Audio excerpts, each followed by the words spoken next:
సామెతలు 19. బుద్ధిహీనుడై తన పెదవులతో మూర్ఖంగా మాటలాడు వాని కంటే యథార్థంగా ప్రవర్తించు దరిద్రుడే శ్రేష్ఠుడు. ఒకని తెలివి లేకునుట మంచిది కాదు. తొందరపడి నడుచువాడు దారి తప్పిపోవును. ఒకని మూర్ఖత వాని ప్రవర్తనను తారుమారు చేయును. అట్టివాడు హృదయంన యెహోవా మీద కోపించును. ధనము కల వానికి స్నేహితులు అధికముగా ఉందురు. దరిద్రుడు తన స్నేహితులను పోగొట్టుకొందురు. కూట సాక్షి శిక్ష నొందకపోడు. అబద్ధములాడువాడు తప్పించుకొనడు. అనేకులు గొప్పవారి కటాక్షము వెలుకుదురు. దాతకు అందరూ స్నేహితులే. బీదవాడు తన చుట్టములందరికీ అసహ్యుడు.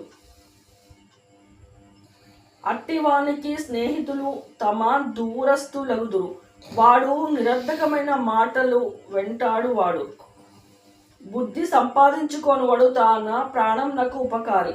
వివేచన లక్ష్యము చేయువాడు మేలు పొందును. కూట సాక్షి శిక్ష నొందకపోడు. అబద్ధములాడువాడు నశించును. భోగములను అనుభవించుట బుద్ధిహీనునికి తగదు.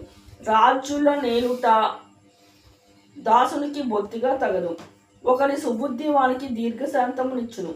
తప్పులు క్షమించుట అట్టి వానికి ఘనతనిచ్చును. రాజు కోపము సింహగర్జన వంటిది. అతని కటాక్షము గడ్డి మీద కురియు మంచు వంటిది. బుద్ధిహీనుడగు కుమారుడు తన తండ్రికి చేటు తెచ్చును. భార్యతోడి పోరు ఎడతగగా పడుచుండు బిందువులతో సమానము. గృహమును విత్తమును పితరులిచ్చిన స్వాస్థ్యము. సుబుద్ధి గల భార్య యెహోవా యొక్క దానము. సోమరితనము గాఢ నిద్రలో పడవేయును. సోమరివాడు పస్తు పడియుండును. ఆజ్ఞను గైకొనువాడు తన్ను కాపాడుకొనువాడు. తన ప్రవర్తన విషయమే అజాగ్రత్తగా ఉండువాడు చచ్చును. బీదలను కటాక్షించువాడు యెహోవాకు అప్పించువాడు.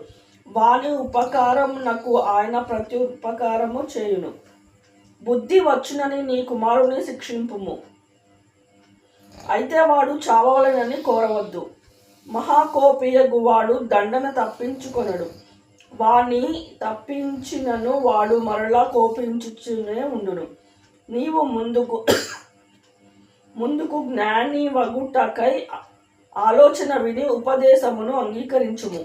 నరుని హృదయములో ఆలోచన వివేకములుగా పుట్టును. యెహోవా యొక్క తీర్మానమే స్థిరము.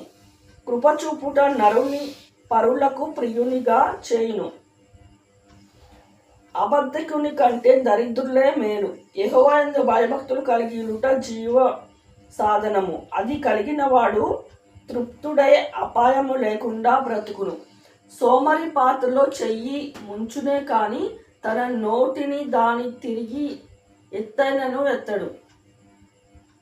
అపహాసకులు దండింపబడగా చూచి జ్ఞానము లేని వారు జ్ఞానము నొందుదురు. వివేకము గద్దించినడల వారు జ్ఞాన వృద్ధి నొందుదురు. తండ్రికి కీడు చేసి తల్లిని తరిమివేయువాడు అవమానమును అపకీర్తిని కలుగచేయువాడు. నా కుమారుడా, తెలివి పుట్టించు మాటలు నీవు మీరగోరితివా? ఉపదేశము వినుట ఇక మానుకొనుము. వ్యర్థుడైన సాక్షి న్యాయమును అపహసించును. భక్తిహీనుల నోరు దోషమును జుర్రుకొనును. అపహాసకులకు తీర్పులను, బుద్ధిహీనుల వీపులకు దెబ్బలను నియమింపబడినవి.